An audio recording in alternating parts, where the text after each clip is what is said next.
people are just following the rules. 미국 펜실베니아 주립대 샘 리처드 교수는 한류와 한국 문화에 대한 관심으로 시작해 사회학자로서 한국을 주목하면서 한국인의 놀라운 특징을 발견합니다.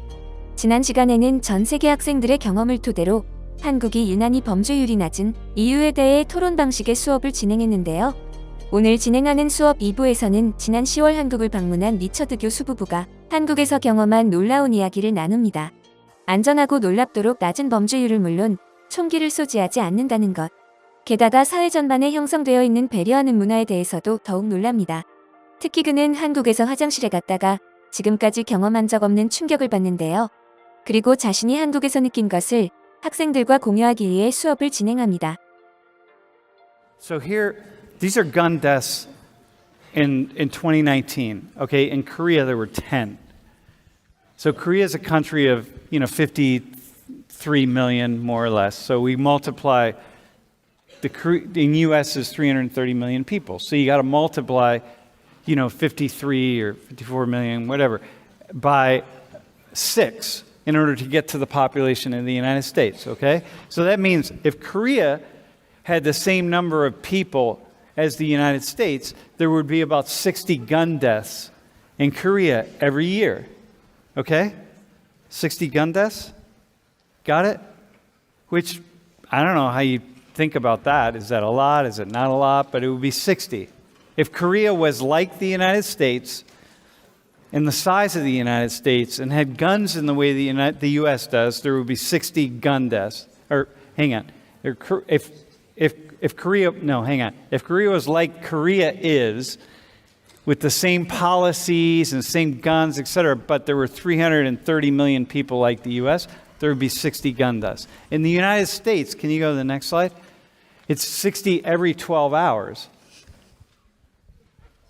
Like every 12 hours in the United States, someone's getting killed with a gun. So Emmer, do you have a thought on that? I mean, that's crazy.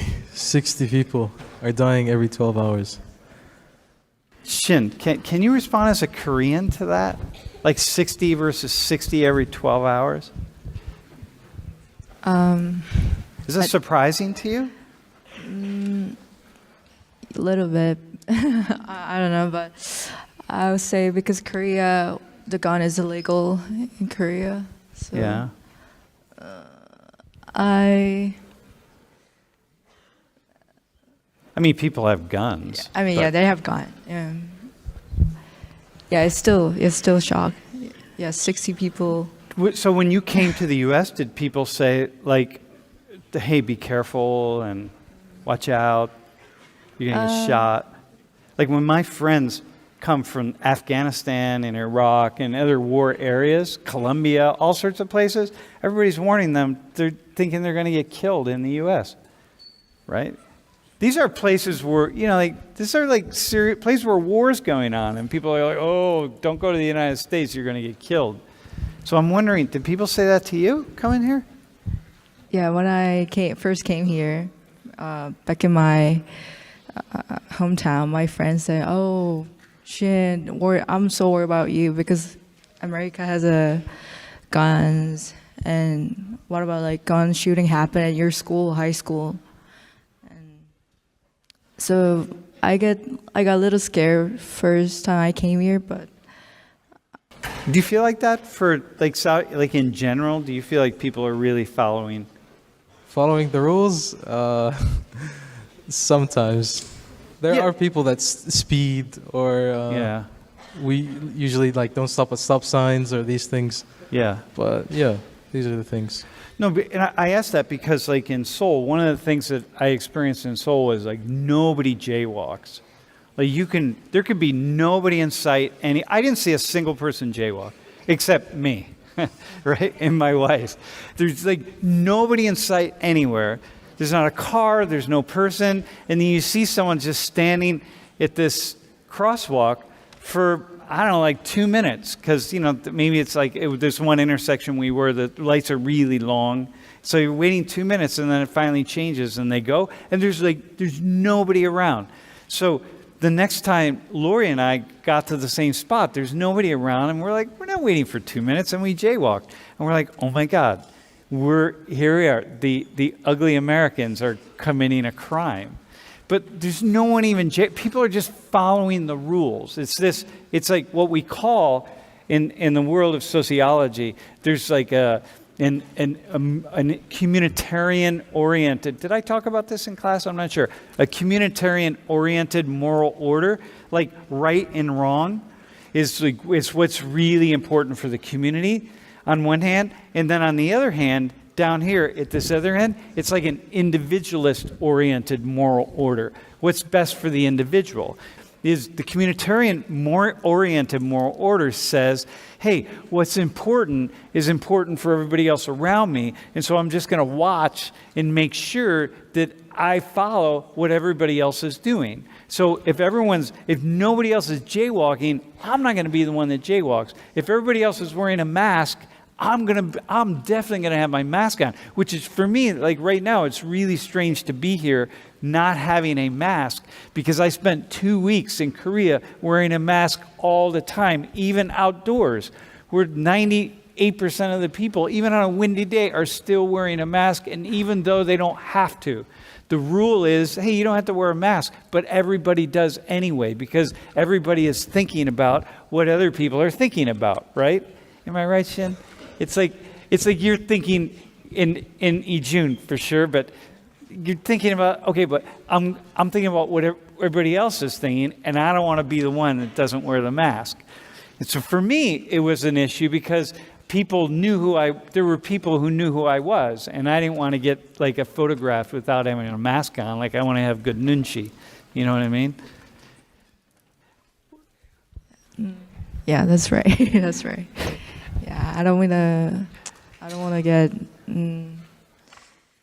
trouble because like not wearing a mask. Emmer, is that like a Saudi thing? So you're following along. Do you guys believe in your government? Do you like trust the government, or do you just? I mean, yeah, we were shown in COVID when it started that the government took precautions that benefited us. For example, like in the supermarkets and all this, we didn't go like to take everything from the shelves or stuff like that. There was like a system that was placed, so it made sure like every citizen had their own needs met. Oh, so you guys didn't go to the stores and there was no toilet paper like here? We don't use toilet papers, we wash. Yeah, exactly. Yeah, It makes sense. Dude, water, dude. Wash with water. And then you don't use the water, and then you don't like dry with it. Yeah, we dry obviously, but like we don't clean. Air dry, or is it? Huh? No, it's not air dry. In Korea, we air dry, dude. Dude, you got a toilet seat? Can you tell them about the killer toilets? Well, I have a funny story about it today too. I think we call it bidet. The bidet. The bidet. So after you poo, after you dead, it rinse them, and also You hit the button. hit the button, and then the waters came out and rinse them. And if you want it to oscillate, it'll Yeah. like spin around, pulsate. Yeah, they have a different mode. So Yeah. Right in your bum Yeah. hole, bro. Yeah, Yeah. but then how do you dry it? Ah, dude. yeah, also the air came out. Yeah, you hit the dryer button. Yeah, You dryer stop the button. water and you hit the dryer button, and you just sit there with warm water on your bum hole going like, this is nice. And then, after about 10 minutes, because it's so relaxing, you realize, oh shit, I got other things to do, and you turn the dryer off and you get up. You get on with your day. So why don't we like implement that like the United? Like, why is it? Why don't we have that in the U.S.? Because the U.S. is the greatest country in the world. So the best way to take care of number two is to get paper and wipe your ass and spread the shit all over your ass, and then throw the paper out, and then you scrape. If you have an endless wipe, it's all like red and sore and you're bleeding and what the hell. But because we're the greatest country in the world, that's the best way to do it. And so these Koreans with these fancy toilet seats and warm water, bro, not cold water, warm water. So it's warm nice. water. Yeah, it feels really nice. 여러분의 소중한 의견을 남겨주세요. 바쁘시더라도 구독과 좋아요 부탁드립니다. 지금까지 단골이시였습니다. 시청해주셔서 감사합니다.